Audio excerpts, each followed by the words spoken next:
మావా నీది లవ్ అనుకుంటున్నావా? కానీ ఇది ఒక జాబ్ హైరింగ్ ప్రాసెస్ లాంటిది మావా. అర్థం కాలేదా?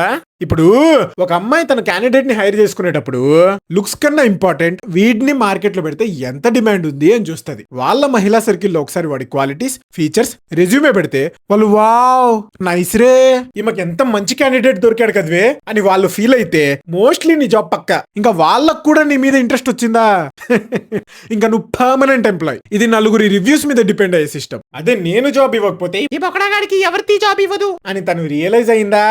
ఎవరికి అవసరం లేని సరుకు నాకెందుకు, ఐ నీడ్ సమ్ బ్రేక్ అని నీ హార్ట్ ని బ్రోకెన్ చేసి వెళ్ళిపోతారు. అదే అబ్బాయిలు అనుకో, ఈ రివ్యూస్, రెజ్యూమే ఏం అవసరం లేదు. వాళ్ళ కళ్ళల్లోనే కామం ఉంటది.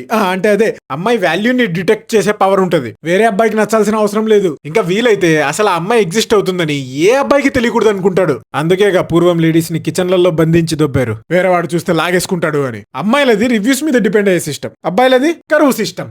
అంటే అదే కల్ముషం లేని సిస్టమ్. సరే మరి నువ్వు సబ్స్క్రైబ్ చేసి నెక్స్ట్ పార్ట్ లో కలుద్దాం.